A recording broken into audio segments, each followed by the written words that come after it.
Module bioenergetics. बायोएनर्जेटिक में दो process involve होते हैं, एक फोटोसिंथेसिस और रेस्पिरेशन। फोटोसिंथेसिस में एनर्जी की फॉर्मेशन होती है और रेस्पिरेशन में एनर्जी की ब्रेकडाउन होती है। फोटोसिंथेसिस की बात अगर करें तो photosynthesis is the process in which simple inorganic substances are converted into organic substances. CO2 और वाटर इनपुट होते हैं और शुगर और ऑक्सीजन आउटपुट होते हैं, जबकि रेस्पिरेशन के अंदर CO2 और वाटर जो है वो आउटपुट होते हैं और शुगर और ऑक्सीजन इनपुट होते हैं। फोटोसिंथेसिस में लाइट रिएक्शन होती है और डार्क रिएक्शन होती है।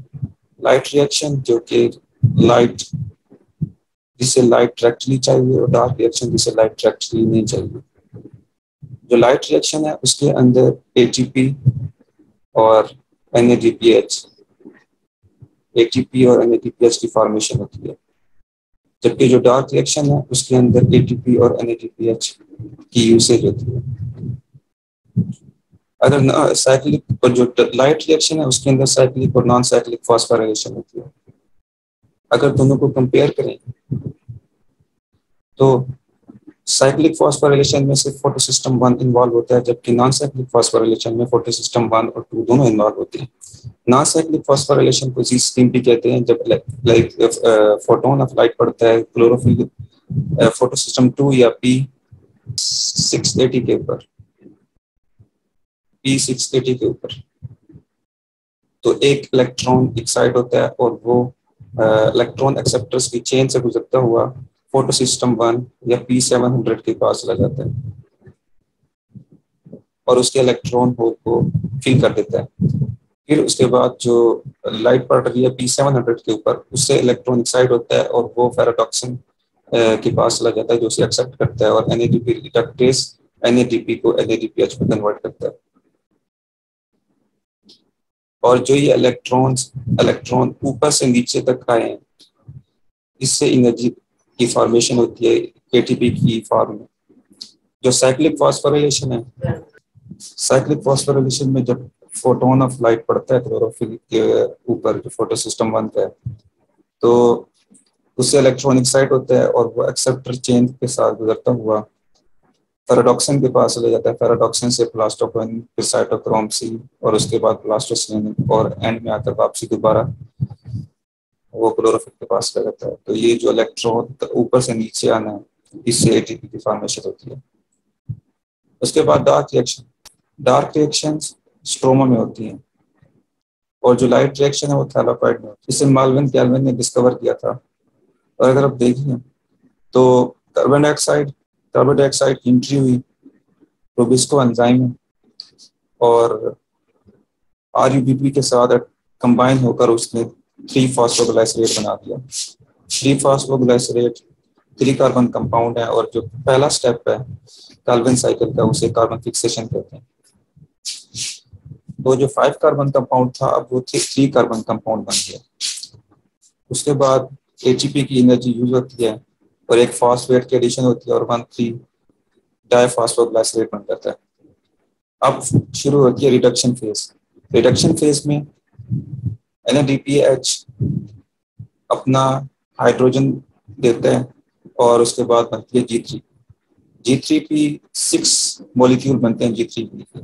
एक मॉलिक्यूल शुगर बनाने में यूज होता है, जबकि 5 रीजनरेट हो जाते हैं, रिसाइकल हो जाते हैं। और जो 5 कार्बन कंपाउंड है उस पर 5 फॉस्फेट बनता है, जिसे ATP अपना एक और फॉस्फेट ग्रुप देता है और RuBP बन जाता है। तो वो जो RuBP यूज हुआ था वो दोबारा रिसाइकल हो जाता है। इसके बाद रेस्पिरेशन की 2 फेजेस होती हैं। एक होती है कंप्लीट ब्रेकडाउन ऑफ ग्लूकोज, जिसे एरोबिक रेस्पिरेशन कहते हैं, और एक होती है इनकम्प्लीट ब्रेकडाउन ऑफ ग्लूकोज, जिसे एनाएरोबिक रेस्पिरेशन कहते हैं। एनाएरोबिक रेस्पिरेशन में लैक्टिक एसिड और अल्कोहलिक फर्मेंटेशन होती है। लैक्टिक एसिड में लैक्टिक एसिड बनता है और अल्कोहलिक में अल्कोहल बनती है और साथ में कार्बन डाइऑक्साइड बनती है। जबकि कंप्लीट ब्रेकडाउन में ग्लाइकोलाइसिस होती है, उसके बाद पायरोवेट की ऑक्सीडेशन होती है, फिर क्रेब्स साइकिल होता है और एंड में जाकर इलेक्ट्रॉन ट्रांसपोर्ट चेन में इलेक्ट्रॉन ट्रैवल करता है और उसकी एनर्जी यूज करते हुए ATP बनती है। अब ग्लाइकोलाइसिस को देखें तो इसके इसको ऑक्सीजन की जरूरत नहीं होती, जबकि अगले जो 3 स्टेप्स हैं उनको ऑक्सीजन की जरूरत होती है। अब ग्लूकोज ग्लूकोज को एटीपी ने एक फॉस्फेट ग्रुप दिया और ग्लूकोज 6 फॉस्फेट बना ग्लूकोकाइनेस एंजाइम की वजह से। उसके बाद उसका आइसोमर फ्रक्टोज 6 फॉस्फेट बना, एटीपी ने एक फॉस्फेट ग्रुप दिया और फ्रक्टोज 1 बिसफॉस्फेट बन गया।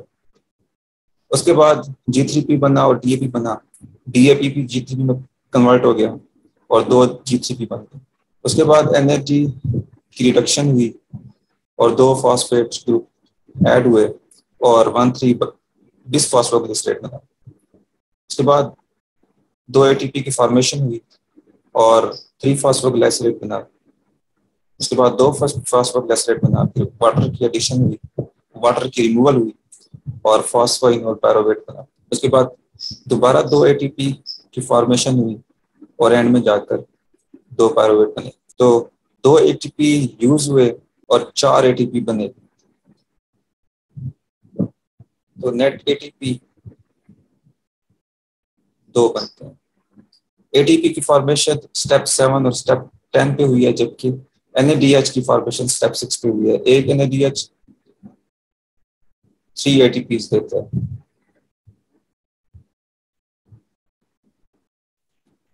तो ये 7 ATPs टोटल ग्लाइकोलाइसिस से बने हैं।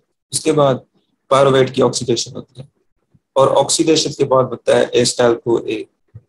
एस्टाइल को ए क्रेब्स साइकिल के अंदर इंटर होता है। अब माइटोकॉन्ड्रिया जो पहले स्टेप हुए हैं ग्लाइकोलाइसिस और पायरोवेट की ऑक्सीडेशन, वो माइटोकॉन्ड्रिया से बाहर हुए हैं। माइटोकॉन्ड्रिया के अंदर एंट्री के लिए एस्टाइल को ए रिक्वायर्ड होता है। अब एस्टाइल को ए इंटर होगा और वो ऑक्सिलोएस्टेट के साथ कंबाइन होगा।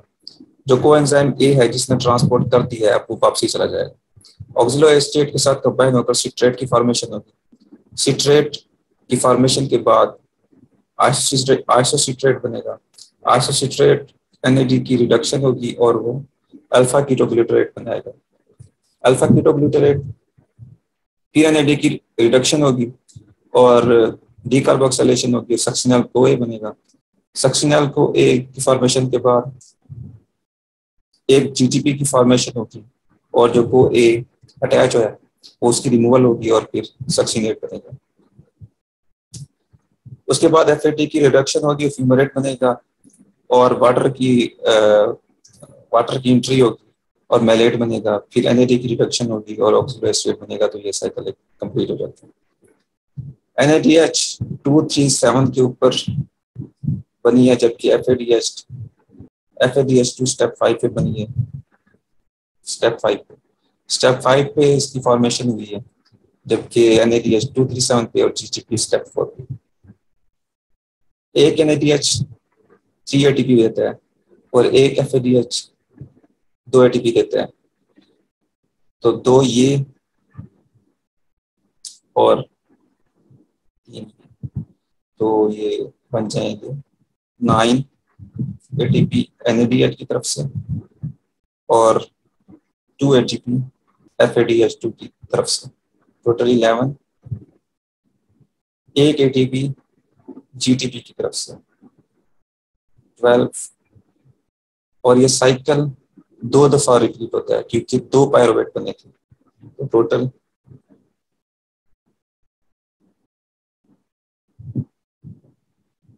24 ATP।